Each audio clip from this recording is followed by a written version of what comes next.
Hello everyone, welcome to diesel ভাব। তোমাদের সকলকে ডিসেল ভাবে স্বাগত। আজ আমরা তৃতীয় শ্রেণীর ইংরাজির ৪ নম্বর স্কুলটি করব, অর্থাৎ লালগোলা এস.এম. গার্লস প্রাইমারি স্কুলের প্রশ্ন উত্তরগুলো আমরা সলভ করব। তাহলে চলো শুরু করা যাক। দেখো, তোমাদের সবার প্রথমে কি বলা আছে? Rearrange the jumble letters to make meaningful ওয়ার্ডস, অর্থাৎ এলোমেলো অক্ষরগুলোকে নিয়ে একটা মানে আলা, অর্থাৎ একটা শব্দ গঠন করতে হবে যার একটা নির্দিষ্ট মানে আছে, তাই তো? দেখো, সবার প্রথমটা কি বলা আছে যে এটা দেখো, এই এলোমেলো শব্দটাকে যদি তুমি সাজাও তাহলে কি হবে? গ্রুপ। গ্রুপ মানে সমষ্টি, বা ধরো একটা ক্লাসরুমে অনেকজন রয়েছে, অর্থাৎ গ্রুপ করা রয়েছে, বুঝতে পেরেছো? অনেকজনের সমষ্টিকে বলা হয় গ্রুপ। নেক্সট কি আছে দেখো, এই এলোমেলো শব্দটাকে যদি তুমি সাজাও তাহলে কি হবে? হানি, HONEY, হানি। তারপরে কি আছে? এই এলোমেলো শব্দটাকে যদি তুমি সাজাও তাহলে কি হবে? CARE, care. কেয়ার মানে যত্ন করা। নেক্সট কি আছে দেখো, এই এলোমেলো শব্দটাকে যদি তুমি সাজাও তাহলে কি হবে? CAGE, cage. কেজ মানে কি? কেজ মানে হচ্ছে খাঁচা। নেক্সট কি বলেছে দেখো, pick the odd one out and circle it. তোমাকে আলাদা একটা এই ধরো এইখানে 4টে ওয়ার্ড দেওয়া আছে, শব্দ দেওয়া আছে, এই 4টে ওয়ার্ডের মধ্যে কোনটা আলাদা তোমাকে সার্কেল করতে হবে। দেখো, প্রথমে কি আছে? ম্যান। ম্যান মানে কি? মানুষ। গার্ল, গার্ল মানে হচ্ছে কি? গার্ল মানে হচ্ছে মেয়ে। চাইল্ড, চাইল্ড মানে কি? শিশু। আর ট্রি মানে কি? গাছ, তাই তো? তাহলে দেখো, এই 4টে অক্ষরের মধ্যে কোনটা আলাদা? দেখো, সবকিছু মানুষের পর্যায়ের মধ্যে পড়ছে, অর্থাৎ প্রাণী জগতের মধ্যে, মানে মানুষের মধ্যে পড়ছে। এগুলো দেখো, ম্যান, গার্ল, চাইল্ড, এগুলো সব কিসের মধ্যে পড়ে? মানুষের মধ্যেই পড়ছে। আর ট্রিটা, এটা উদ্ভিদের মধ্যে পড়ছে, তাহলে ট্রিটা সবার থেকে আলাদা, তাহলে ট্রিতে আমরা সার্কেল করব। বুঝতে পেরেছো? আচ্ছা, নেক্সট কি বলেছে? ড্রিঙ্কিং মানে হচ্ছে পান করা, ওয়াশিং মানে ধোয়া, প্লেইং মানে খেলা করা, আর হচ্ছে বাদিং, বাদিং মানে হচ্ছে স্নান করা। তাহলে এখানকার মধ্যে সব থেকে আলাদা কোনটা? এখানকার মধ্যে আলাদা হচ্ছে প্লেইং। তার কারণ কি? দেখো, ড্রিঙ্কিং এগুলো জল রিলেটেড, ওয়াশিং মানে ধোয়া, এটাও জল রিলেটেড, বাদিং মানে স্নান করা, এটাও জল রিলেটেড। প্লেইং, খেলা করাটা কিসের মধ্যে পড়ছে? আমি এমনি খেলতে যাচ্ছি, ক্রিকেট খেলতে যাচ্ছি, ফুটবল খেলতে যাচ্ছি, এগুলো আলাদা আলাদা খেলার মধ্যে পড়তে পারে, তাই তো? নেক্সট কি বলেছে দেখো, উইং, উইং মানে হচ্ছে ডানা। ফেদার্স, ফেদার্স মানে হচ্ছে পালক আর কি, ফেদার মানে হচ্ছে পালক। বেক, বেক মানে হচ্ছে ঠোঁট। আর মেনে, মেনে মানে কি বলতো? কেশর। তাহলে এখানকার মধ্যে আলাদা কি হবে? এখানকার মধ্যে আলাদা হবে মেনে। বুঝতে পেরেছো? যেটা সিংহের আছে, এগুলো সব পাখির আছে। উইং, ফেদার, বেক, এগুলো সমস্ত কিছু কার আছে? পাখির আছে। নেক্সট কি বলেছে দেখো, বাটারফ্লাই, বাটার মানে ফ্লাই মানে কি? প্রজাপতি। মসকুইটো মানে মশা। হাউস ফ্লাই মানে কি? হাউস ফ্লাই মানে হচ্ছে বাড়িতে যেসব মাছি উড়ে বেড়ায় এগুলো বলে হাউস ফ্লাই। আর ককরোচ। তাহলে এখানকার মধ্যে আলাদা কোনটা হবে? এখানকার মধ্যে আলাদা হবে বাটারফ্লাই। তার কারণ কেন দেখো, কারণ মসকুইটো, হাউস ফ্লাই আর ককরোচ এগুলো পতঙ্গের মধ্যে পড়ে, ঠিক আছে? কিন্তু বাটারফ্লাইটা কিন্তু পতঙ্গের মধ্যে পড়ে না, এটা মনে রাখবে কিন্তু, বাটারফ্লাইটা পতঙ্গের মধ্যে পড়ে না কিন্তু, ঠিক আছে? আচ্ছা, নেক্সট কি বলেছে দেখো, match column A with column B, অর্থাৎ কলাম এর সাথে কলাম বি তোমাকে মেলাতে বলেছে। দেখো, আউলস, আউলস অর্থাৎ কি? পেঁচা কিভাবে ডাকে? পেঁচাটা ডাকে হুট, এরম ভাবে তো ডাকে, তাই তো? হুট করে ডাকে।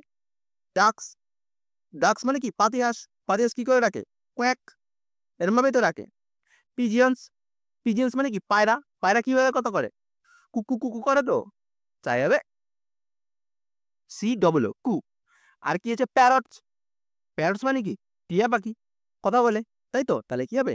টক। বুঝতে পেরেছো? নেক্সট কি বলেছে দেখো, আন্ডারলাইন দ্য কারেক্ট অল্টারনেটিভস, অর্থাৎ তোমাকে সঠিক বাক্যের নিচে দাগ দিতে বলেছে। দেখো, the grass of park was hoping about in a কি? সামার, উইন্টার না অটাম? অর্থাৎ ঘাসফড়িংটি আশা করছিল কিসের? গ্রীষ্মের, শীতের না অটাম, শরতের? কিসের আশা করছিল? অবশ্যই সামারে, অর্থাৎ গ্রীষ্মের অপেক্ষা করছিল, তাই তো? নেক্সট কি বলেছে, the ants carried fruits, corns আর লিভ, অর্থাৎ পিঁপড়েরা বহন করে নিয়ে যাচ্ছিল কি? ফল, কর্ন মানে হচ্ছে যে ভুট্টার যে কর্নগুলো হয়, কর্ন, ওই কর্নগুলো, আর না লিভস, পাতা। কি নিয়ে যাচ্ছিল? কর্ন, অর্থাৎ শস্য দানা নিয়ে যাচ্ছিল। নেক্সট কি বলেছে, এ কুক্কো আর উইভার বার্ড আর হেন ক্যান সিং সুইটলি, কে মিষ্টি গান করতে পারে? কুক্কো, তাই তো? A cuckoo can sing sweetly notes. Next কি বলেছে দেখো, এ হাউস ফ্লাই, ওয়াবস না butterfly is the most beautiful insect. সবথেকে সবথেকে সুন্দর পতঙ্গ কোনটা? সবথেকে সুন্দর পতঙ্গ হচ্ছে বাটারফ্লাই। বুঝতে পেরেছো? আচ্ছা, নেক্সট কি বলেছে দেখো, read the following passage carefully and answer the questions given below. অর্থাৎ নিচের প্রশ্ন প্যাসেজটা ভালো করে পড়ো, গদ্যাংশটা যেটা দেওয়া আছে, এবং নিচের প্রশ্ন উত্তরগুলো দাও। দেখো, ওয়ান্স আপন এ টাইম, একদা এক সময়, আ পিকক, একটা ময়ূর, live in a forest beside lake, একটা বনে বসবাস করত যেটা একটা হ্রদের পাশে ছিল, lake. He was very proud of his beauty, সে নিজের সৌন্দর্যের উপর খুব গর্বিত ছিল। এভরিডে, প্রতিদিন, he use to go to the lake, সে প্রতিদিন কি করতো? সে লেকে অর্থাৎ হ্রদের মধ্যে যেত। হ্রদ মানে কি বলতো? জলাশয়, বড় জলাশয়ের মধ্যে যেত। There he looked at his own reflection, সে নিজের প্রতিচ্ছবি দেখতো। তো আমরা যেরকম আয়নার সামনে দাঁড়িয়ে নিজের প্রতিচ্ছবি দেখি, তেমন ভাবে সে জলের মধ্যে গিয়ে নিজের প্রতিচ্ছবি দেখতো। Oh what a beautiful bird am I, আমি কি সুন্দর দেখতে একটা পাখি।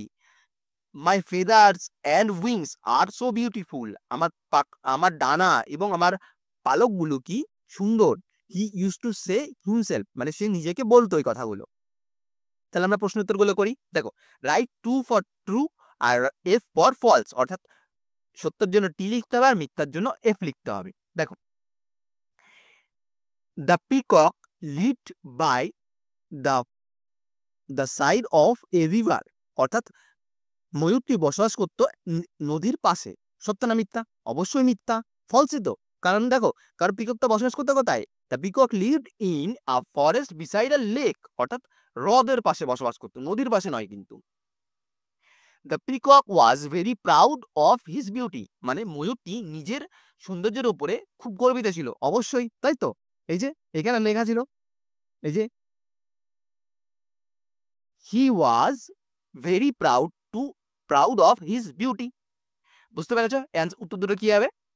আচ্ছা, নেক্সট কি বলেছে দেখো, অ্যান্সার দ্য ফলোইং কোশ্চেন, নিচের উত্তরগুলো দিতে বলেছে। What did the peacock looked in the water of the lake, ও জলের মধ্যে কি করতো? জলের মধ্যে দাঁড়িয়ে কি দেখতো? The peacock looked at his own reflection, সে কি করতো? নিজের প্রতিচ্ছবি দেখতো। In the water of the lake, জলের মধ্যে তাকিয়ে, ওই জলাশয়ের মধ্যে তাকিয়ে নিজের প্রতিচ্ছবি দেখতো। বুঝতে পেরেছো? নেক্সট কি বলেছে, which bird has the most beautiful feather, কোন প্রাণী, কোন পাখির সব থেকে খুব সুন্দর পালক আছে? কোন প্রাণী আছে? The peacock has the most beautiful feather. Next কি বলেছে, write the opposite of the following words from the passage, ওই গদ্যাংশ থেকে তোমাকে নিয়ে বিপরীত শব্দ লিখতে বলেছে। কি আছে? আগলি। আগলি মানে কি? আগলি মানে হচ্ছে কুৎসিত, বিচ্ছিরি। এটার অপোজিট ওয়ার্ড লিখতে হবে বিউটিফুল, মানে সুন্দর। আর কি আছে? অ্যাশেমড। অ্যাশেমড মানে কি? অ্যাশেমড মানে হচ্ছে লজ্জিত হওয়া। প্রাউড মানে হচ্ছে গর্বিত হওয়া।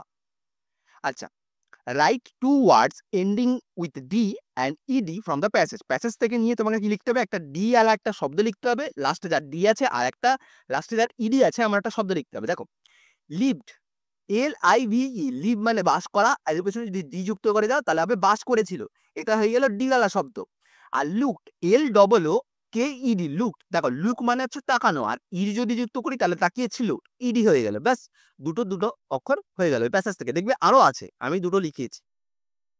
নেক্সট কি আছে, write down the meanings of the following words from the help box, help box থেকে নিয়ে তোমাকে এর মানেগুলো লিখতে বলেছে। দেখো কি আছে, ব্ল্যাঙ্কেট। ব্ল্যাঙ্কেট মানে কি? ব্ল্যাঙ্কেট মানে হচ্ছে চাদর, যেটা দিয়ে আমরা গা ঢাকা দিই। তাহলে কি হবে? এটা হবে এই হেল্প বক্স থেকে নিলে কভার। কভার মানে হচ্ছে ঢাকা দেওয়া। নেক্সট কি বলেছে, স্ট্রেঞ্জ, তাই তো? স্ট্রেঞ্জ মানে কি? স্ট্রেঞ্জ মানে হচ্ছে মানে অদ্ভুত। তাহলে এটা কি হবে? এটা হবে আনকমন, এটা হবে আনকমন। আচ্ছা, স্কারসিটি। স্কারসিটি মানে কি? স্কারসিটি মানে হচ্ছে অল্প বা কিছু পরিমাণ। তাহলে কি হবে? মানে হচ্ছে শর্টেজ। তারপরে কি আছে, ইন্ট্রোডিউস। ইন্ট্রোডিউস মানে হচ্ছে পরিচয় করানো, তাই তো? তাহলে হচ্ছে মেক নোন, মানে পরিচিত হওয়া। বুঝতে পেরেছো? আচ্ছা, তাহলে তোমাদের আজকে এই পর্যন্তই, আবার দেখা হবে নেক্সট ভিডিওতে।